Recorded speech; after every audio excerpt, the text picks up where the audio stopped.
This is Sandman1MT, and welcome to my channel. Here, we're talking about Wuthering Waves and Rosia, and why I think she's not a skip like other content creators have claimed that she is. And as a new player, since they finally put it on the PlayStation 5 on a console, and as a controller user, I am so pleased that they have a character like Rosia that we're able to go ahead and pull on. Now, as you can go ahead and see here, she's just using her skill, and she's the only character that can Superman like this and fly right up from the ground without some fancy grappling technique that's very difficult to pull on the controller. And if you look at here, flying around, just to my Genshin viewers out there, this is what you're missing out in the open world. I could have put her back out in the flight, but I actually just wanted to show you this new area that they've released in here, and of course the newest 5-star character that they have currently in the banner, which is Rosia. And I believe that she is not a skip, or some claim that it should have been a 4-star character. And as a beginner player, I actually disagree with that opinion entirely. And I disagree with it so much that I played her for a little while and decided that even after getting her S0 in weapons, I was willing to go ahead and put my money where my mouth was and go ahead and pull for her S1. Because I do have to go ahead and agree with that constellation. It'll make her a better dual DPS with characters and a support DPS as well that won't get interrupted while she's using her little magic trick. Plus, it gives her one full charge to use, that even if you miss the rotation and everything else, you'll still at least have a 2-charge hit on her. So as much as I love Juice and her content and everything else she makes, I have to disagree with her comments about this being a terrible pull. And I'll take every single copy of this character that she doesn't want. Though I love her content, I just happen to disagree with her opinion on this character. Apparently, Rosia disagrees with her as well. She's come home to my banner, and I now have her at S1. So this is a vertical investment that I feel very comfortable with. However, I do have to admit, I do have Carletta in her weapon already. But these two characters together are going to be amazing because I'm not locked in just to an ice team. I'll have an extra element to go ahead and use. And with the newest content that's coming out, that we've seen coming out in the patch, we're going to go ahead and probably see teams where you're going to have multi-waves and you're going to need different elements. And a character like this is going to be monumentally important in team comps like that. And those who like skip Kazuha, I think this is going to be one of those characters that are just going to be waiting for her to come back out for those who had skipped it. So I love Juice's take on a lot of her things, but I think she's wrong this time around.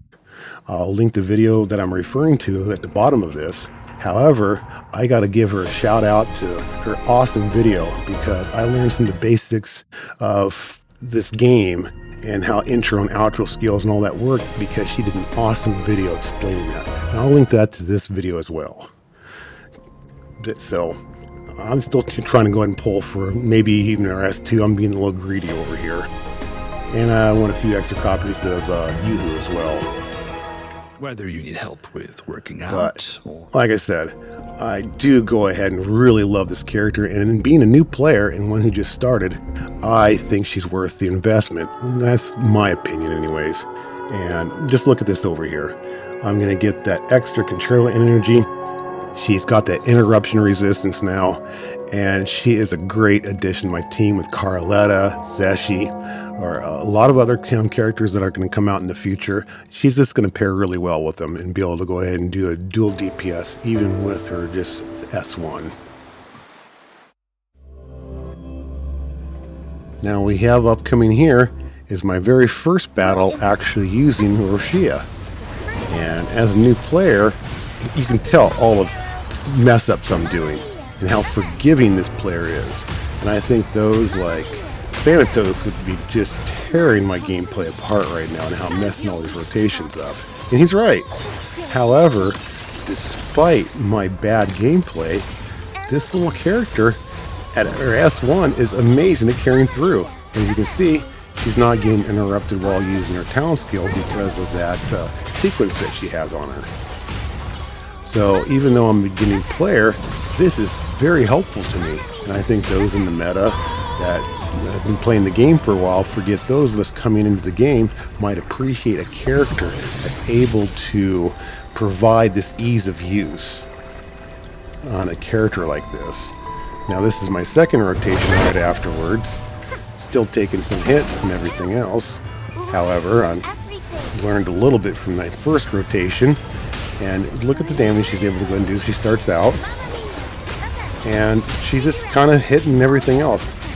And despite my terrible gameplay, she comes in here and starts doing some massive amount of damage out for my character.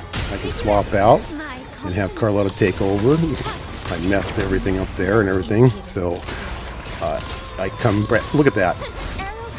One massive amount of hit from her. And the airtime she gets up there, you can miss a lot of attacks if you're actually playing rotations better than I can. But this is me as a beginning player, and despite how terrible I just did that gameplay over here, you can see how she carried me through it. And to you Genshin players out there, you can hear the awesome music that was playing during there, and here's the scenes we get to fight our bosses in. So I still find this to be a higher value character. And this is the other event that I saw before they even marked the news. I figured once I saw this, they were going to have more events and most likely be adding to a tower or a different event like the tower, where you're going to have multiple waves of enemies that are going to require grouping. And this, and hopefully I agree with some of the comments being made, they need to make this harder if that's going to be the case, and a little more difficult for us. However, while they're making these things more difficult, and the gameplay and the world shouldn't be ignored as well, because that's what brought us into this game. However, you know, she's also awesome in the open world for collecting echoes and taking care of some of the gameplay that might be difficult when you start out as a new player. And those who've been playing for a while, I think, forget that fact as well. So while we're going through these rotations here and my terrible gameplay, you can just see how she comes in clutch just to help me clear this event out that I was struggling with both Carlotta and Zeshi, just because the gathering that she's able to go and provide. And this is just her S1 with some basic echoes, and she's still only at 60% crit rate while I'm doing this. And I really still don't know what I'm doing playing this game. However, the reason I think you should listen to me a bit, I have put 100 hours into this game already playing this, and I've seen both the old part of the world and the newer one. So I come with more of a unique perspective that may have been overlooked by the people who initially started out and have missed out on some of the changes and everything else since they've already played through those areas. So join me in my channel as I explore Wuthering Waves and free myself from the mediocrity of Genshin Impact. And I am going to continue to put in my time investment in characters like Rosia and not worry about just the TOA. That'll be just a side game to me. My main focus is on the story and the open world, with the side benefit of the tower being a chance to wish for other characters I wish to try out and play later on.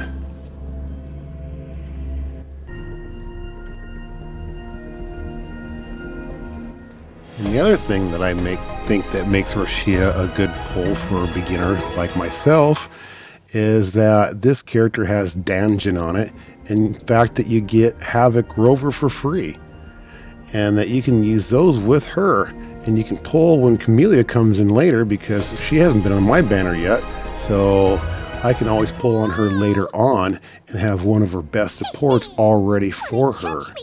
And with a little bit of investment and everything else, I might have the opportunity and everything else to even get her at like an S2 ranking and make her a dual DPS and actually her own DPS as well, which would allow me to go ahead and be freed up to maybe another future Havoc user that I prefer to wait on.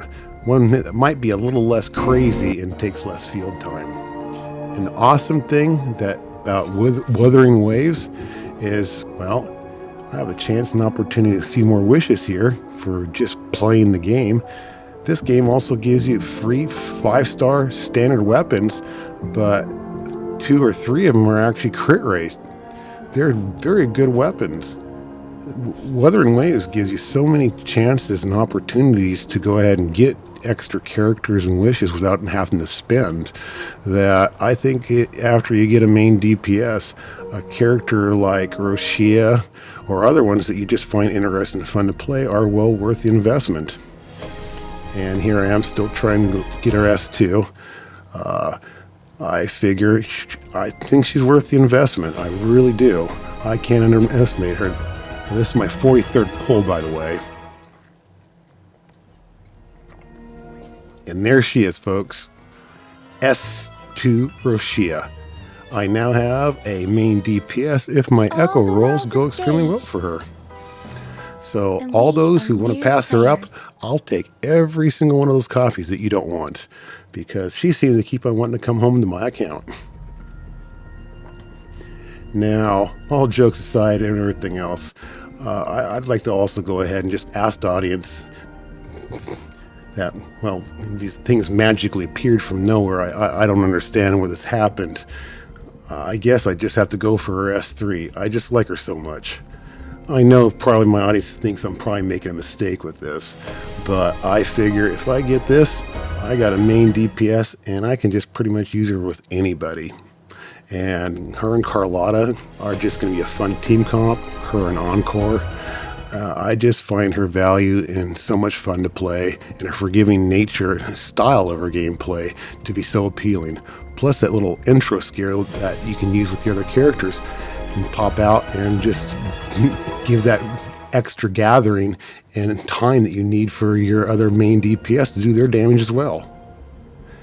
And let's see if my gamble paid off here, folks.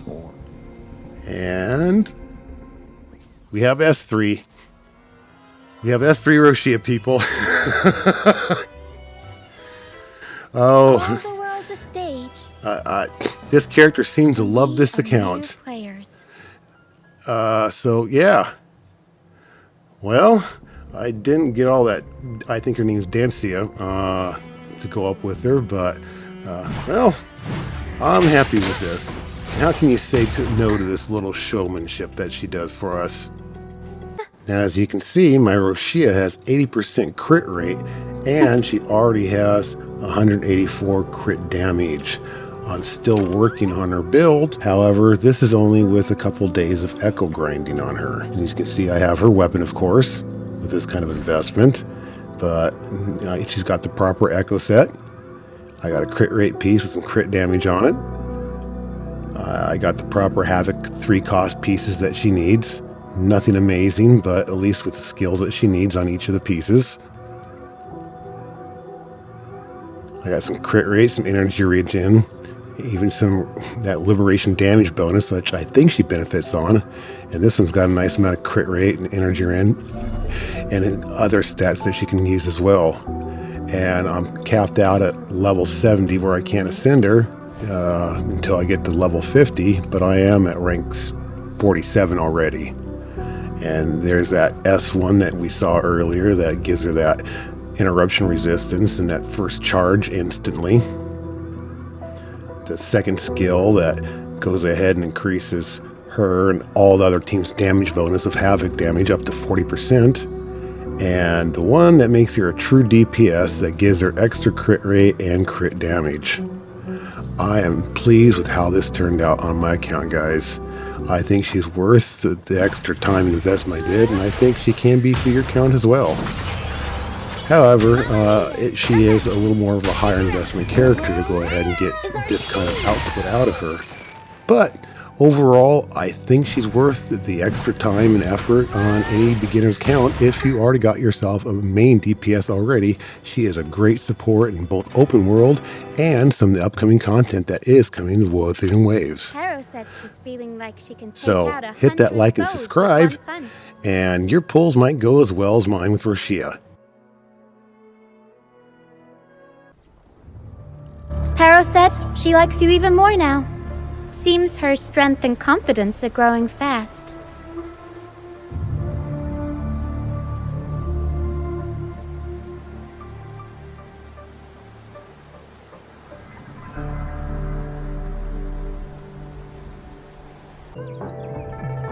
The fire's getting warmer and prettier. Can we share it with other people? Encore want to be a helper.